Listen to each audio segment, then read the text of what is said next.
ஆசை சீரியலுக்கான எபிசோடில் சிந்தாமணி வந்து விஜய்கிட்ட சொல்லுவாங்க, உங்கள் மக தான் என்ன எதிர்த்து எலெக்ஷனில் நிற்கிறா, அவள் மட்டும் ஜெயிச்சிட்டான்னு வச்சுக்கோங்களேன், வீட்டில் ஒரு வேலை செய்ய மாட்டா, அவங்கள மதிக்க மாட்டா, அவளுக்கு நீங்கள் தான் எல்லா வேலையும் செஞ்சு கொடுக்குற மாதிரி இருக்கும் அப்படின்னு சொல்லிட்டு விஜயாவை தான் நினச்சி பார்ப்பாங்களா.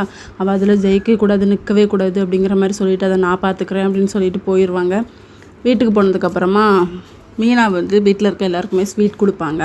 மாமா இப்படி நான் வந்து எலெக்ஷனில் நிற்கிறேன் அப்படின்னு சொல்லிட்டு அவங்களுக்கும் செம்ம ஹாப்பி. எல்லாருமே ஸ்வீட் எடுத்து சாப்பிட்டுட்டு இருப்பாங்க. ஆனால் மனோஜ் மட்டும் வேண்டாங்கிற மாதிரி சொல்லியிருப்பாரு.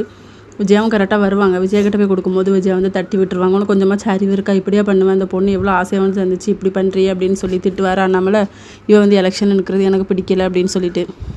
அப்போ யார் சொன்னா அப்படின்னு சொல்லும்போது, நான் வீட்டு வாசலில் வச்சு கேட்டேன், அதுவும் சிந்தாமணி ஏற்று நிற்கிறா, அவங்கள ஏற்றுட்டுலாம் இவன் ஜெயிக்க முடியுமா, அவங்க தான் ஜெயிப்பாங்க அப்படின்னு சொல்லி, நீ வந்து அந்த எலெக்ஷனில் போனான்னு வச்சுக்கோ, இந்த வீட்டு மருமகளாக நீ இருக்கக்கூடாது, என் வீட்டில் இருக்கக்கூடாது அப்படின்னு சொல்லி பிளாக்மெயில் பண்ணுவாங்களா. ஆனால் அண்ணாமலை சொல்லுவாங்க, இல்லை நீ போகணும், நீ தான் ஜெயிப்ப அப்படிங்கிற மாதிரி அவங்க சொல்லிக்கிட்டு இருப்பாங்க. மீனா வந்து என்னங்க அத்தை எப்படி சொல்கிறாங்க அப்படின்னு சொல்லும்போது, அவங்க எப்போவுமே இப்படி தான், அதெல்லாம் நீ மனசுக்குள்ளே வச்சுக்காத, வா நீ ஜெயிச்சா என்னென்னலாம் யார் யாருக்கு பண்ணணும்னு சொல்லி நம்ம ஒரு லிஸ்ட்டு போடுவோம் அப்படின்னு சொல்லி போடுறாங்க. இதோட நெக்கான எபிசோட் முடியுது.